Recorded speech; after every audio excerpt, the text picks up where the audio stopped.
Hello. Okay, this is another old school comics review slash appreciation. This one's a little bit different. This is the essential Howard the Duck.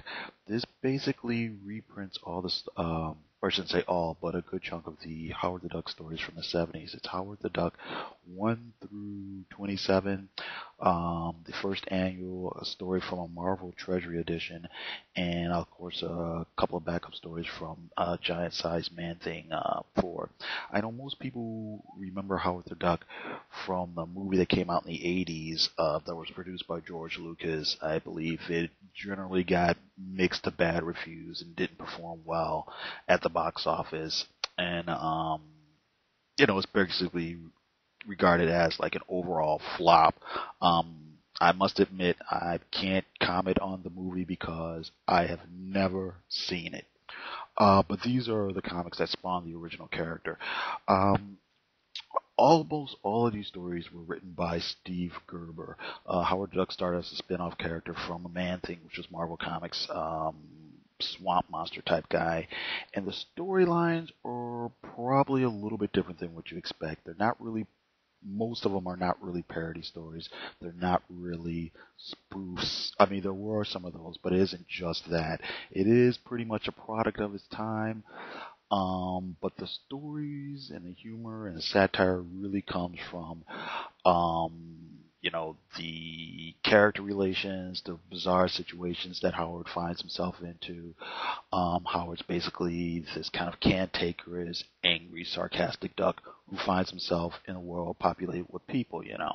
And basically it's him and his girlfriend, quote unquote girlfriend, Beverly, and just dealing with the absurdity of modern life. There are a couple of obvious parodies. There's a couple of campy supervillains in the earlier issues.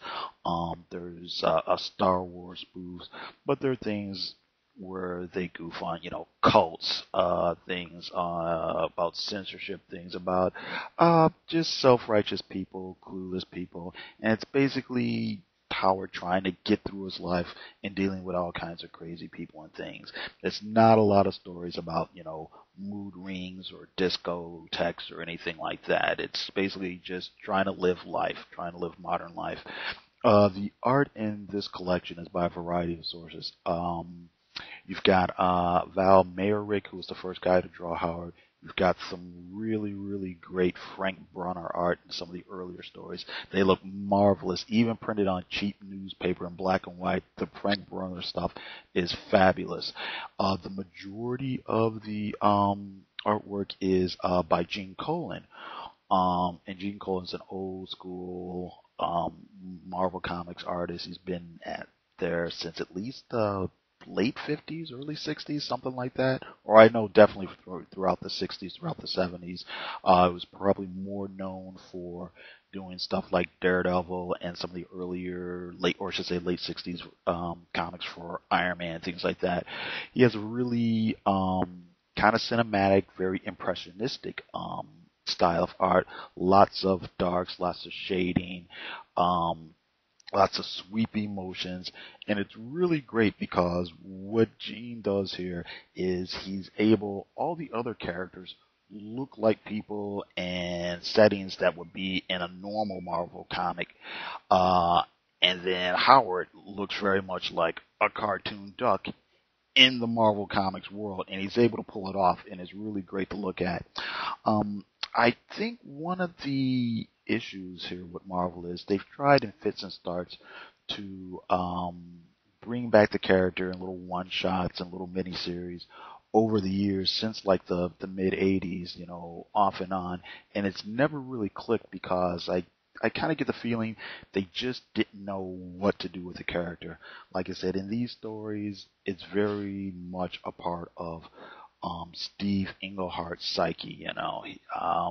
It's not parody after parody after parody, spoof after spoof after spoof. It's here's Howard and Beverly trying to find money to make the rent. Here's Howard having a nervous breakdown.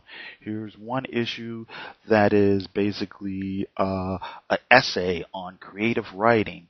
So there was no one thing that this comic book was about. So when after Steve Gerber left, they really didn't know what to do with it. I think they gave it to Bill Manilow, wrote a few issues, and it was pretty much Bill Manilow's outlook. And it went from, there's a notable difference from Howard being angry about the stupidity of modern living to, Bill Manilow making little comments on things that these days you could look at and you say, oh, here's Bill Manilow being a liberal or whatever.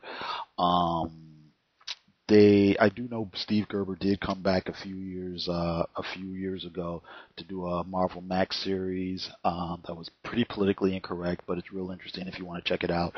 And I think they just did another one a couple of years ago that somehow tied into their big Civil War series. I didn't read it, so I can't tell you how good or bad it is. Um, but I would say anybody who remembers the old movie or who had heard of it and wanted to know, well, what was so good about this thing in the first place, give the Essentials a shot. Like I said, you get like 30 plus issues of comics, and let's see here. The retail price on the one that I bought was like $14.95, and I didn't even pay full price of this. So check it out. If you're interested, once again, in Silver Age comics, old school comics, if you've heard of Steve Gerber before, this is a great place to pick up, just what type of writer he was. You've also read over other really kind of, offbeat comics from the same era, the Man Thing comics, the mid 70s version of the Defenders. Maybe we'll talk about those in another clip. But once again, I got to thank you very much for listening to me, tell me where I went wrong, and thanks, and you have a great day.